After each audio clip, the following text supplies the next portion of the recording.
Hi, everyone. Welcome to another exciting edition of Words, Images, and Worlds. It's a book loving edition, a scholarly edition, talking research, teaching, and other such things. And on this episode, I'm delighted to be talking with Associate Professor, author, Dr. Cody Miller. May I call you Cody? Is that all right? Oh yeah, please do, please do. All right. Well, thanks so much for joining. I was just able to connect with you a few weeks ago. It's been more like a month ago now, or a little more than that actually in Denver, but great to connect here in cyberspace as well. Yeah, absolutely. I'm such a fan of the show, and it's really cool to start the new year off. Like this is a high to start the new year off on, so super excited to be here. I'm so glad to have you and doing what we can to spread the love of literacy and to get good words out there. So thanks for the kind comments there. Totally. Yeah. I always like to ask, especially for scholars, there's usually an origins question of some kind. So I'm curious about your path as an educator, your path into literacy. How did you get where you currently are? Yeah, so it's interesting because there was a time in my life, probably around like junior year in undergrad, where I thought I was reading a lot and an English major and I loved comics, but I was a first generation student and I was very much kind of told like you have to do something like quote unquote practical, right? And so my interpretation of that was I was gonna go to law school and do family law for queer couples, which is like also not the biggest money maker. Or I was gonna do like public law, right? I wanted to be a public defender or something along those lines. That was my Hmm. interpretation of like practical, right? And so I thought that was what I was gonna do. And I had the opportunity to work at a local middle school in this kind of reading clinic for middle schoolers that was, I don't even remember how I found out about it. Maybe like a friend told me. But I just met in the morning with some seventh graders and I picked something to read and we talked about it. And one time I picked a Spider-Man book and we talked about it and I thought that was really fun and I kind of always thought maybe I wanted to be a teacher but I wasn't so sure and the more I thought about like going to law school and reading about law school the more I was like I just really don't want to do that. It was kind of almost like I felt like I had to because I was had this kind of like first gen student of like you have to do something that as a clear pathway into a career or whatnot. But then doing this work with this middle school reading clinic was like super fun, and so I applied and did my master's in English education, and I was super lucky to get to work with a really awesome ninth grade teacher for my student teaching who became one of my good friends. Shout out to Jen Chevalier, and she had a lot of curricular autonomy and let me kind of do whatever I wanted to, and so. I did a unit where we read X-Men Days of Future Past, and so that was kind of my first like connecting of like high school English classroom curriculum and then graphic novels and superheroes. And so that was very inspiring to me and really cool to have that kind of autonomy and really think about like how do I take this book that's beloved and that I like and how do I connect it to more traditional ELA curriculum and that for me was just like a really cool intellectual exercise and also produced some really awesome like classroom conversations. And so I was super lucky to then be hired at that lab school where I did my student teaching and had a lot of curricular autonomy at that public school in Florida prior to the current administration. So things were a little bit different because of reactionary restrictive policies that the current state government has enacted. So a little bit different time, but at that time, I taught American Born Chinese, I taught Persepolis, I did a graphic novel lit circle.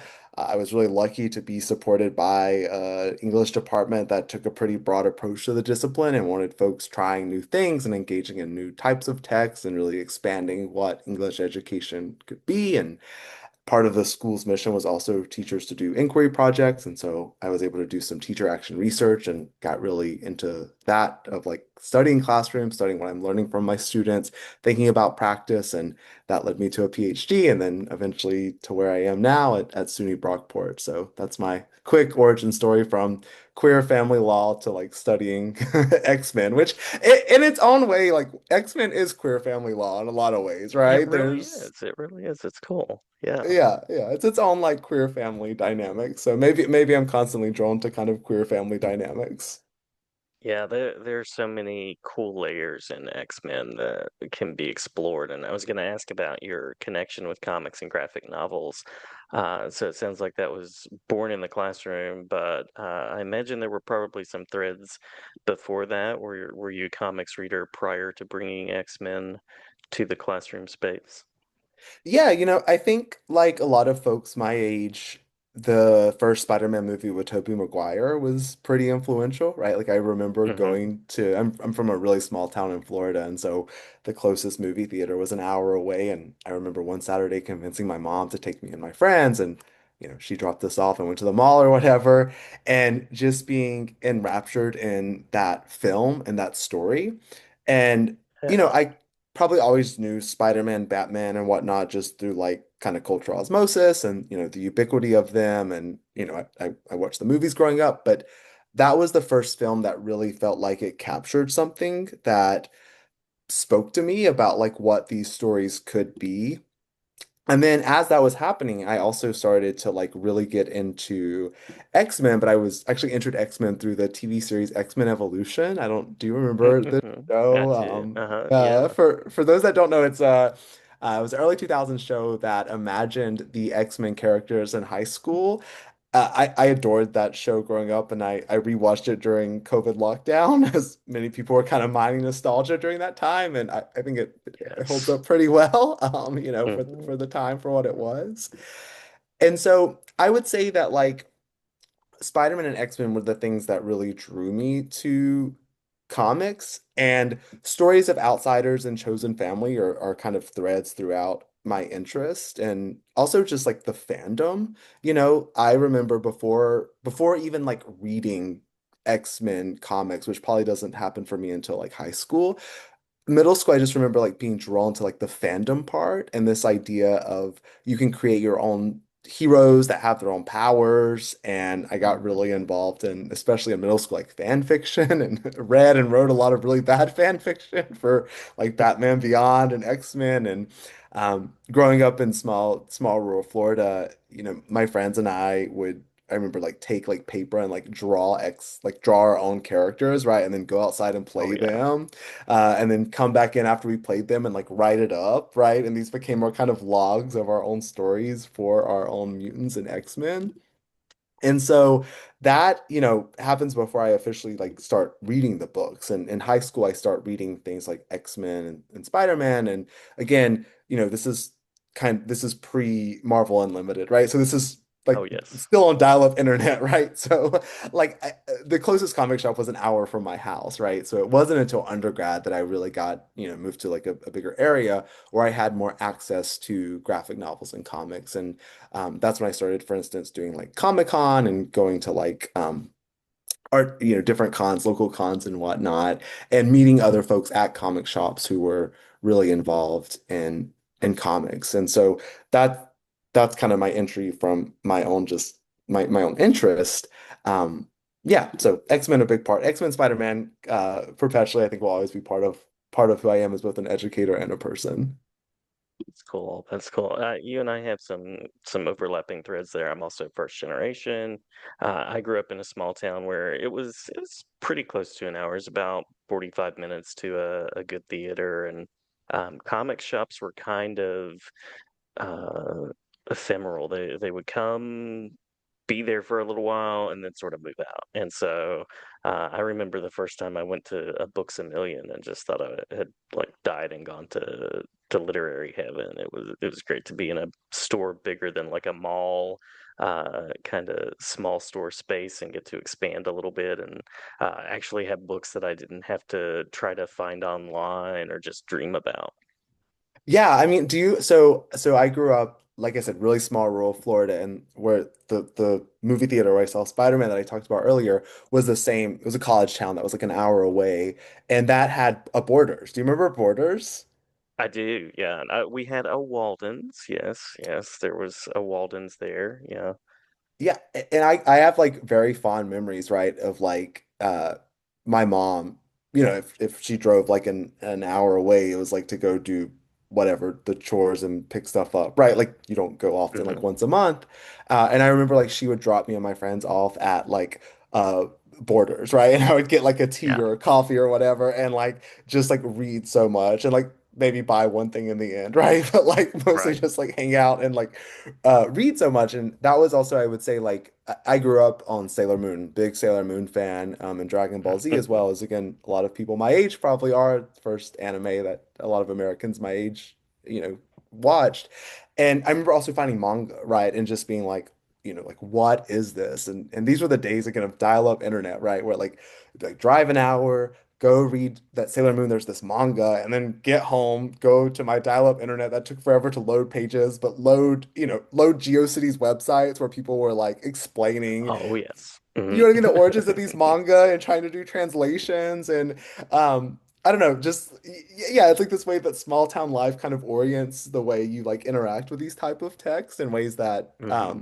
like everything being online now kind of collapses some of that. But yeah, so you know what it's like to be like I'm going to Walden Books or Books A Million or whatever, and it's kind of Yeah. this, sacred journey almost, right? Because Yeah, you don't have it's a regular trek. access to it. Yeah, Yeah. totally. You don't have like regular access to it. So yeah, that's really funny. Yeah. Yeah. Um, Now I'm curious about the research that you've done. I know comics and graphic novels are part of that. Book bans are part of that. What are the current questions, the interests that you're pursuing and checking out?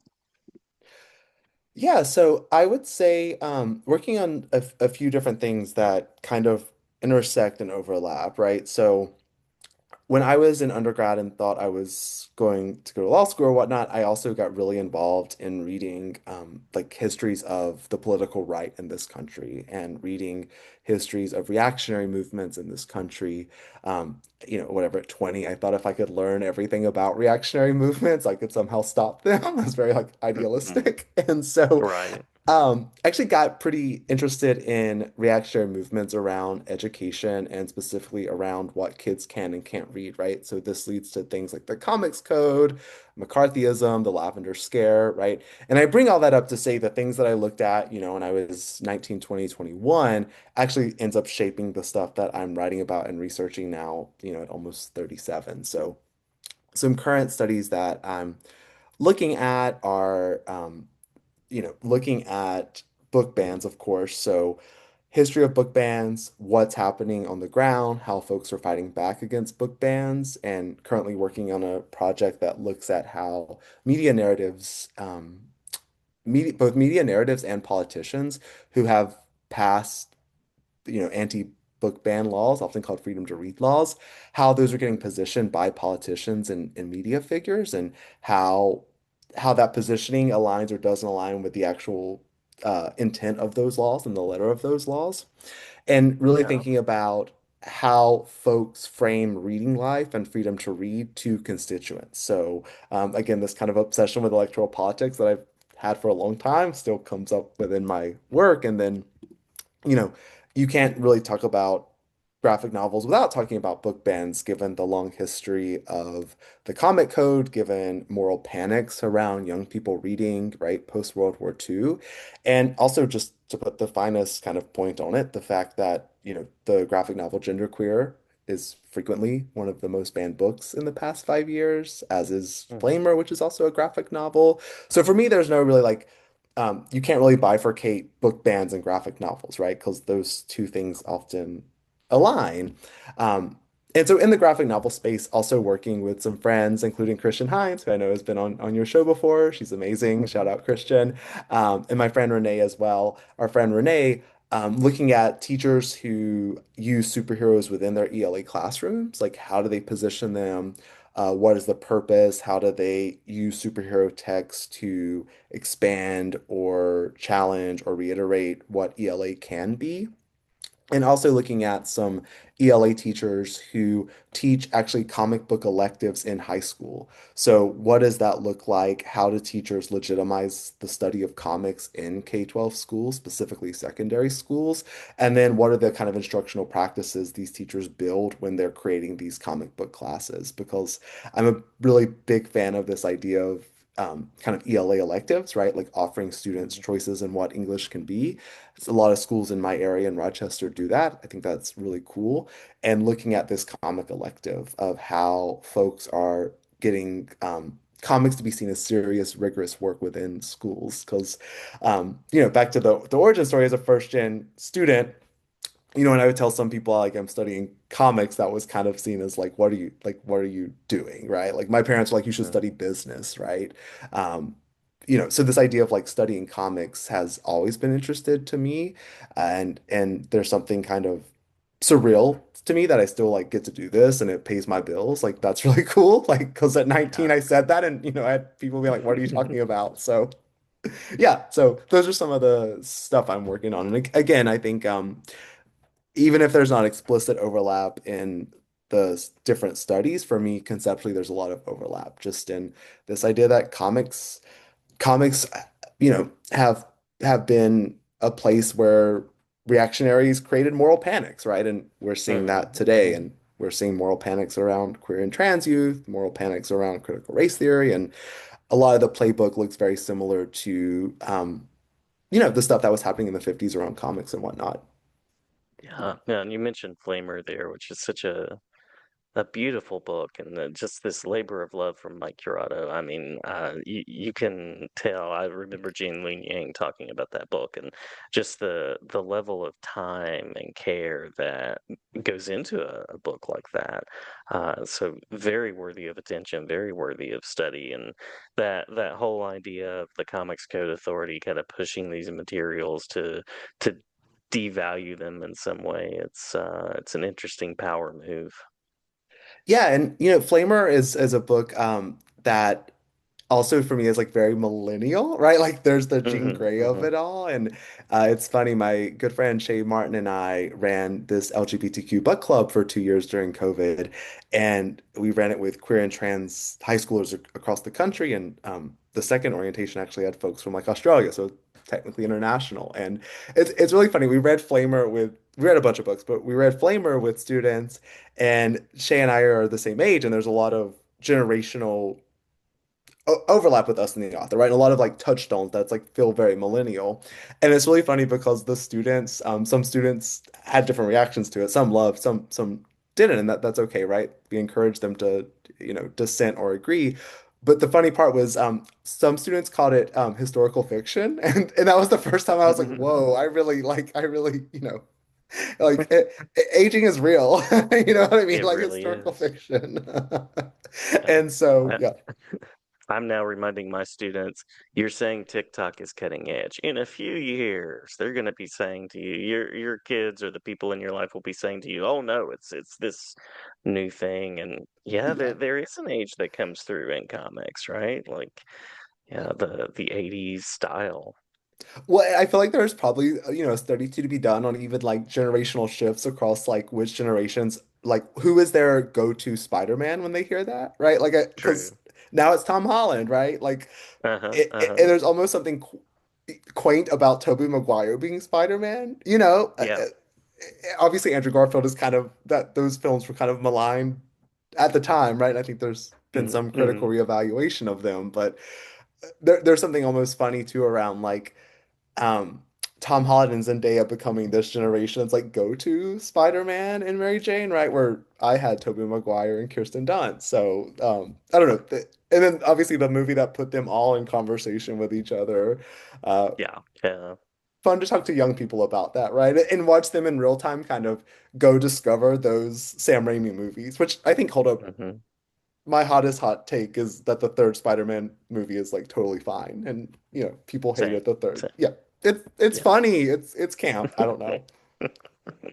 Yeah, yeah. Toby Maguire walking down the street, doing them. My students love that scene where like he's doing the dance down the street. Like, yeah, totally works. Totally It works. it's funny, and it's like very I don't know, there's something like very ridiculous about the third movie, but I think that's intentional, right? This kind of earnestness next to this ridiculousness. I think, uh, again, I saw that movie 3 times in theaters when it was airing, and I was in high school, and my all of my friends were like, "It's so bad," and I'm like, "One day I'll be proven right.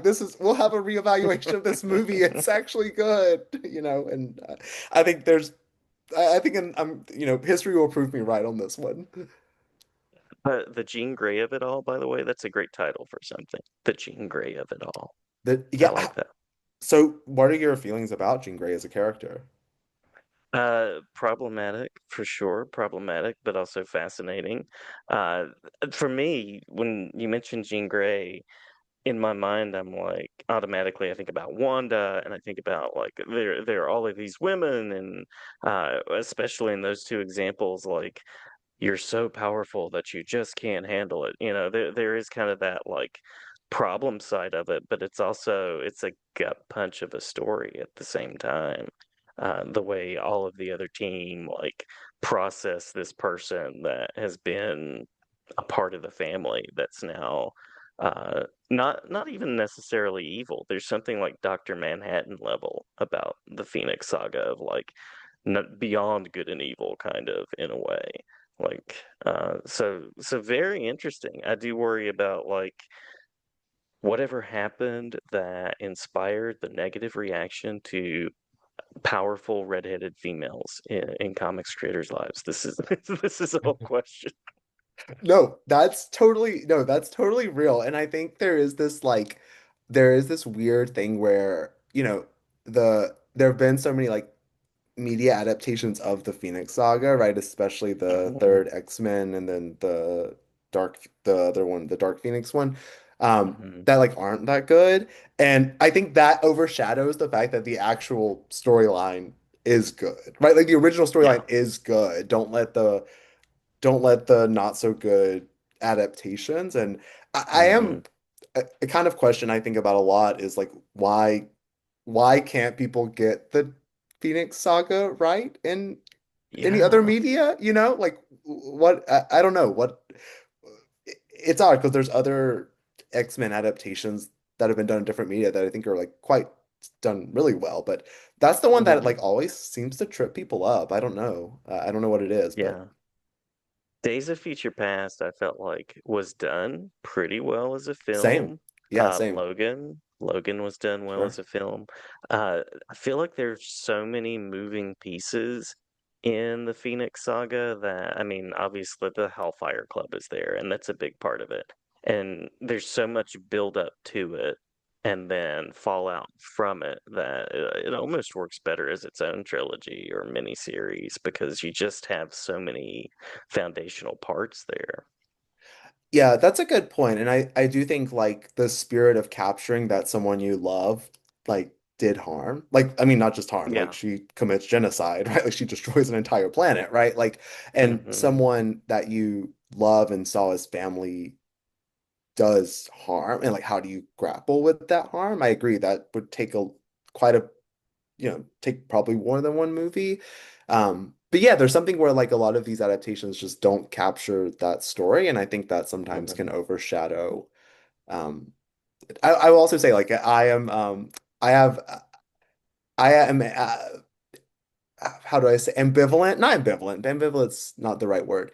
Jean for me is a complicated character. Is that Yeah. there's stories Yeah. I really like with her, and then there's stories I don't like as much. And I'm not the biggest Cyclops or Wolverine fan, and so those three are often lumped together for better or for worse. So sometimes Mm. that can kind of skew my read of Jean. But yeah, I think she's one of the more interesting characters across any comic series for sure. Yeah. Yeah. It would be interesting to compare, like, because there's also that, oh, this loved one does something terrible, and how do they deal with that with Logan? It would be interesting to Mm-hmm. compare Jean Grey, Logan, how those things happen, maybe bring in some Judith Butler as a lens. Like there's work to be done. There's so many interesting questions. Yeah, there's so many, and I think that, you know, a character who I also think is often kind of, the foil of Jean Grey in some cases. My one of my cards on the table favorite character of any superhero series is Emma Frost, and that's another character who Uh-huh. I'm like, Mhm. she is such a rich, like it's gonna take the right person to adapt and play her, right? Like I think she's a certain there's a certain like camp. It's almost like I almost want like a seasoned drag queen to play Emma Frost. Like that's who I think would True. get Emma Frost. Do you know what I mean? Like Emma Frost is Mhm. drag, right? Like it is a the way she runs her proteges slash underlings, right? Depending on the Mhm. story, is almost like the way this kind of regal drag queen runs like a house, right? Like a or like Yeah. it takes someone that like gets that, I think, to like that would really animate that character. But yeah, Mhm. I think her run in Krakoa was super fascinating in that it, grappled with this question of like, can if marginalized people gain the levers of capitalism, can they actually be free? My own politics say no, right? And Emma is kind of the test case of like, yes, we can, and then, you know, Mhm. we saw what happened with Krakoa, right? So she's such a fascinating character to me, and that's someone who I think it would take a lot of care. But I would love Mhm. to see some folks do some critical evaluation and critical writing around that character. Very true. I think at one point, when Bryan Singer was doing the films, Sigourney Weaver might have been on deck. They were talking with her about playing that character, which would have been interesting. It would have been interesting to see what she would have done with it because she can do the layers. She totally can do the layers. And I feel like there was, back in the days of like kind of Tumblr fan fiction, there was a big push for someone like Scarlett Johansson to play Emma Mm-hmm. Frost, right? Um, but I do think I think Scarlett Johansson is too young. Even now, I think she's too young to play Emma Frost, right? Like Yeah. Emma is someone who's lived a lot of life, and I think that you'd have to capture that. Um, and I think in the right hands it can be done really well, but unfortunately I don't think January Jones did the best job. I think that was like turning Emma Frost into kind of this like I don't know, ditzy trophy wife is felt I insulting. It felt like yeah. insulting to the character and also to people's like I don't know, like media literacy skills. Like that's not who that character Yeah. is. Even with the time period that that story was set in, she did more interesting things as Don Draper's wife, because Yeah. that character was a wife, but not a ditz by any means. She found her own in lots of ways. Yeah, and I think that Emma is a character who allegiances come and go with Emma, right? Which I do Hmm. think is kind of fascinating in my head, and I think a lot of folks feel this way. You know, it's always like Charles and Magneto, but it's actually like a triangle, right? And the third piece is Emma, who often has this kind of quiet empire, right? And Hmm. I Hmm. I think the run of Krakoa really captured that kind of approach to power in a way that I thought was really interesting, right? Like Emma, for someone who is so regal and uh, so into aesthetics, her power is often expressed quietly, and I think that the Krakoa era got that really well. Yeah. I love how there's this underlying thread of like questions of power, oppression, and quiet power in your work. This is something that's coming through very nicely. Oh, thank you. Yeah, I thank you. Yeah. I'm very fascinated. Again, I think, so many things go back to like being fascinated by like politics and law at a young age Hmm. because Krakoa for me I really loved in part because it was this question of utopia and like how do you run a utopia and can you do in utopia is it democracy, right? And it seems on the surface that there is some level of democratic legitimacy to Krakoa and this utopia, and then as the series go on, you're like, well, maybe not, right? Like maybe it's not as democratic as it looks. So these questions of like family and power and governance have always fascinated me, right? From being in middle school and writing X-Men Evolution fan fiction or whatever to like, right now, like this conversation, right? And I think there's a cool history of superheroes and comics that have long invited readers into these questions. And I think that can be the power of a lot of superhero stories and comics in general. Yeah, yeah.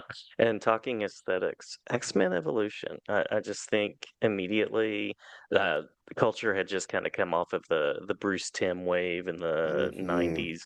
There Yeah. was such an interesting aesthetic to that show. Like the characters are represented in such interesting ways. Even the color scheme, the design, it kind of really did live in its own world in a way.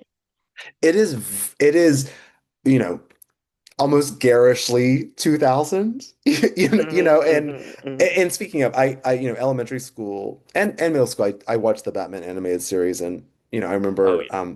when the DVD set came out, I actually worked at FYE as an undergrad, and like I used my Oh employee nice. discount to buy the whole set. So, I was big. That series is also great. But yeah, X-Men Evolution is it is very much of that style, and it's kind of interesting to think about even how that kind of parallels with something like Harry Potter, right? And Hmm, this hmm. interest in like schools and this interest in like school culture and living out of school and young people doing that kind of captured the imagination of media that was like in the zeitgeist at that time, right? So obviously magic different than mutants, blah blah blah, but like the core of this idea of this fascination of young people at school and what are they doing and how do they build alliances and allegiance and they have all this power was in the water in the 2000s that really, you know, I'm sure there's a good cultural studies piece out there that examines it. Oh, definitely. Yeah, definitely. There's a youth study in there somewhere for sure.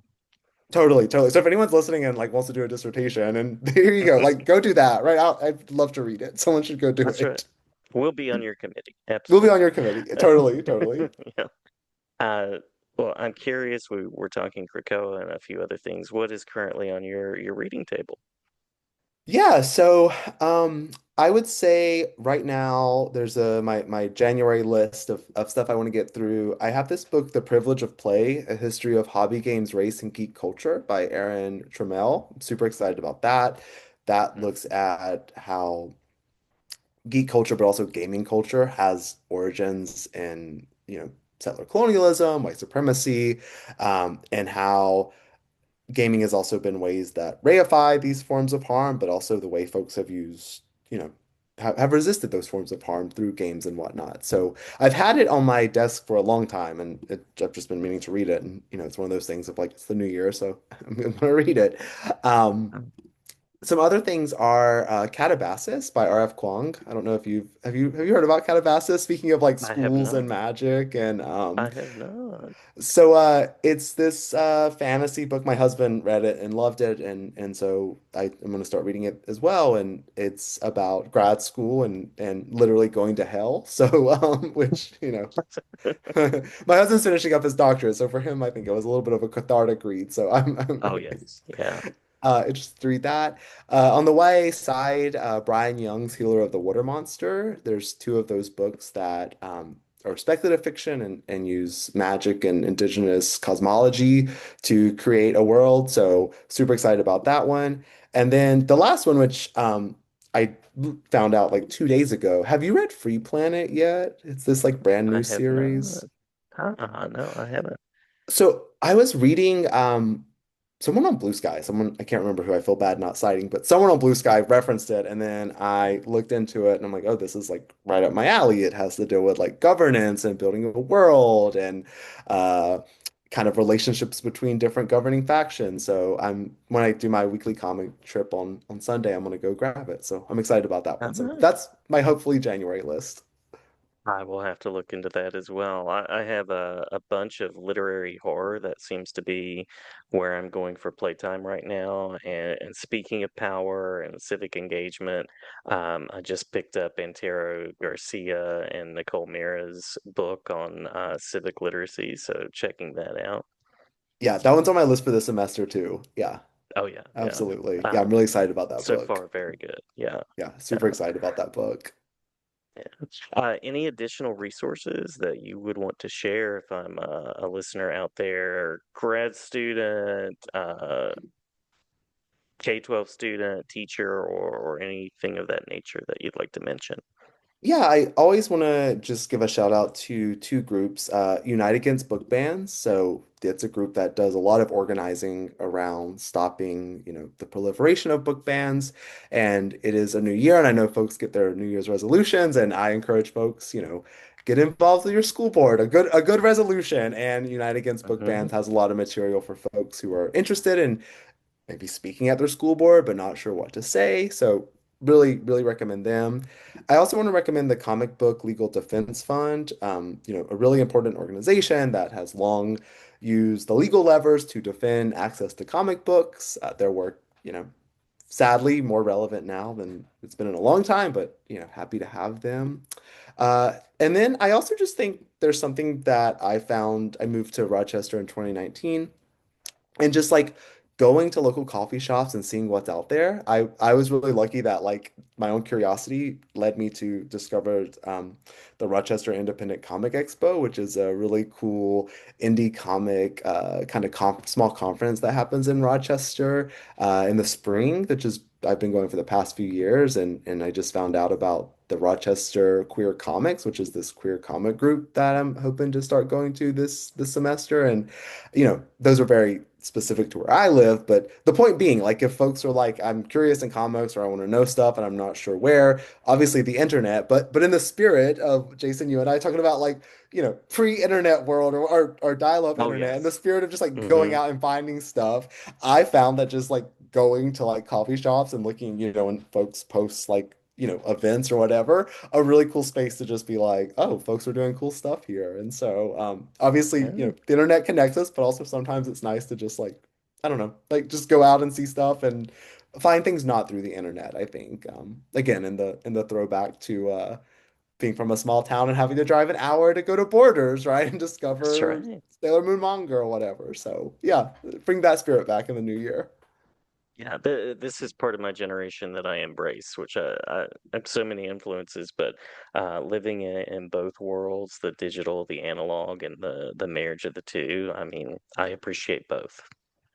Totally. Yeah, totally. And like I said, like I grew up pre-Marvel Unlimited. I still prefer physical copies. I like going to my local comic shop and like I like physically having copies. And I feel like really lucky to live in an era where like, if you need like an old, just out of curiosity or also like research or whatever, something like Marvel Unlimited where, everyone has it is really cool. And at that intersections, right, is like things like fan fiction, things like GeoCities, like AOL groups, MSN chat rooms, you know what I mean? Where like I Oh, was, yes. in like fifth or sixth grade saying I was like 19 or whatever, so I could like talk about Dragon Ball Z or comics or something, like there's also something cool about that time as well. So I'm with you at that, like both and, right? Yes, absolutely. Absolutely. Have we missed anything in the talk through that you want to make sure to share?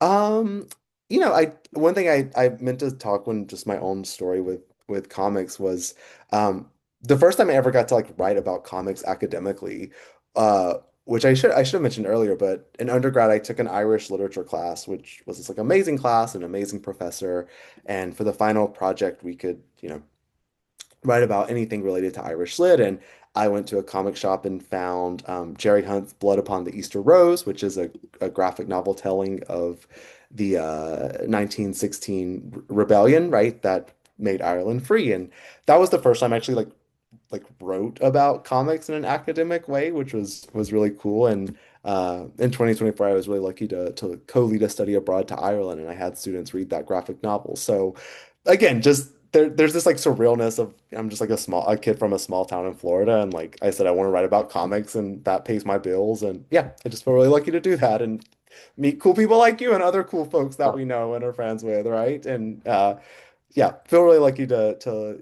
be able to do this and nerd out about this on a Tuesday. Absolutely, absolutely. We've lived in a challenging time in a lot of ways, but it's been a very cool time as well culturally, and to get to see so much and so much change. And I do appreciate the connection as well. I love the community, and that's part of this space as well. So certainly glad to have you back anytime, and always glad to connect outside of Zoom, in person, and other such interactions. Yeah, absolutely. I look forward to future conversations.